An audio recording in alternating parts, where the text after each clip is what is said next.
Nikki Haley is trying to, I mean, she is a perfect mouthpiece for neoconservative foreign policy. She has zero experience. She has no sophisticated analytic capacity. She doesn't understand the world, and everything from running interference for every Israeli crime imaginable to attempting to undermine the Iran deal to escalating in Syria, where Assad is committing war crimes, but of course, totally on board with the Saudi, horror show and war crime brutality in Yemen.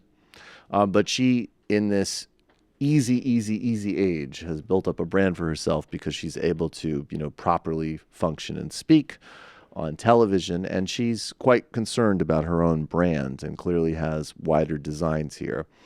She said there was going to be consequences for Russia, and then the administration walked that back. And watch this thing. This is a very serious foreign policy issue, and it's a game of everybody protecting their brands.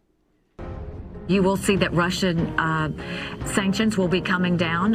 Secretary Mnuchin will be announcing those on Monday if he hasn't already, and they will go directly to any sort of companies that were dealing with equipment related to Assad and chemical weapons use.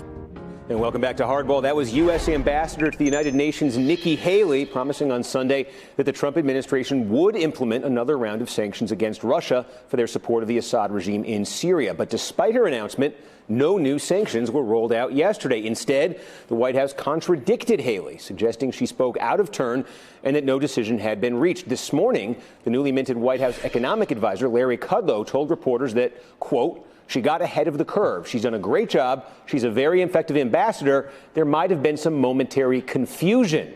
Now, according to a spokesperson, Ambassador Haley responded to that by saying, with all due respect, I don't get confused. And Kudlow has now reportedly apologized tonight, telling the New York Times the policy was changed and she wasn't told about it, so she was in a box. It's a chick in a box. Haley was in a box. Those were the days when Saturday Night Live was funny. Yeah. I'm still laughing about how we put Haley in a box. Hey, Larry, what about she comes back to Washington and we go, here's the new Russia policy documents, and instead it's you in a box, just like that video. Hey, I got a message for you, Haley. Psych. Yeah. No, how could you get confused? This is a totally tight, coherent ship. I mean, look, though, that's all the signifier to her prospective right-wing think tankers and arms manufacturer hawks that she's the one who's really she's attempting to pulling off the balancing act, and it works very well for her that she's in New York, and she even gets sort of set pieces where she's at the United Nations, that she is in but not of the Trump administration. And of course, the bigger point is that, Trump, I heard the phrase recently, I forget where, but it was a great phrase. It's not mine. I just truly cannot remember where I heard it from. It was Trump laundering.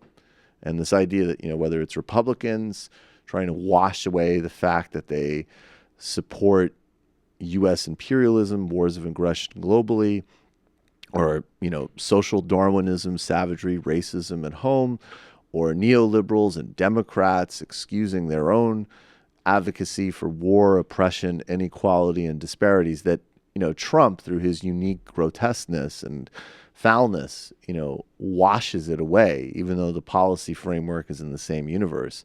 And Haley is amazing because she's right at the intermediary grid of literally like, I'm not of this Trump thing, even though I'm literally his ambassador to the world under his administration. And then every time I'm out, supporting Israel and killing, murdering people in Gaza or anywhere else, I'm a perfect mouthpiece for the Republican consensus. So watch her.